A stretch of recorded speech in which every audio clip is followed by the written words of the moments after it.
I have been asked to explain how a nice trial lawyer, who also happens to be a United Methodist minister, got mixed up with this organization called JustPeace. It really begins with a lover's quarrel that I had with the practice, the trial practice. Not with being a lawyer, I like lawyers, not with the law, and not with the role of lawyer as advocate. I think there's nothing more noble than being an advocate for someone else. My quarrel was with the system, the adversarial, retributive system. And I saw this system in the courtroom, but I also saw it as chancellor of my conference for 23 years, as I litigated in the church trial courts. I also saw it in the way we dealt with each other in the church, and I saw it even in the way we dealt with our theological differences. And I knew there had to be a better way of addressing our conflicts.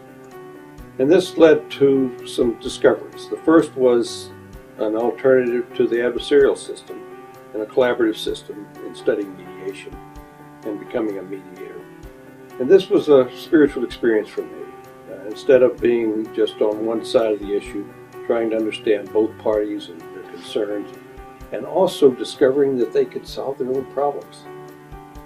And the types of miracles I began to see when people came together and got to a better place together. So that was the first move. But then I was still stuck with the problem of what is the justice that serves collaboration like retributive justice serves the adversarial system.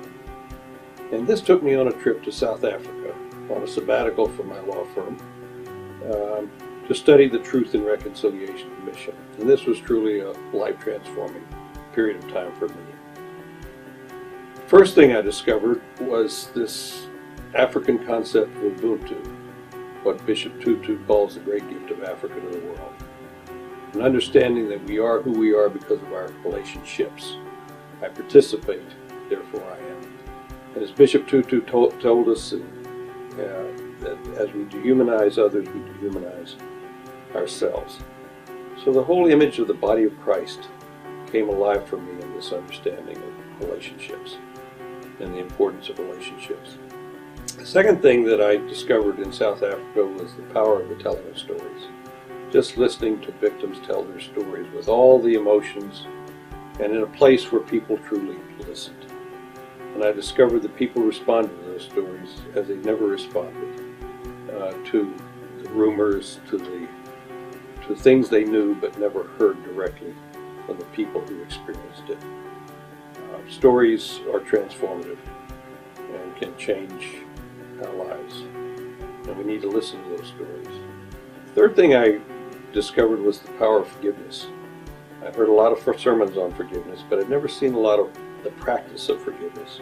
And in South Africa, it seemed to be in their bloodstream, in their bones. And I was moved by the stories of forgiveness. But the final thing that I learned was about restorative justice. As Bishop Tutu says, you're right. We're not having Nuremberg-type trials. This is not retributive justice. It's a new form of justice called restorative justice.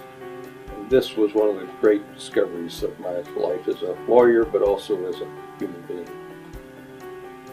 I then had the great opportunity to study with the father of the modern movement of restorative justice, Howard Zehr, at Eastern Mennonite University.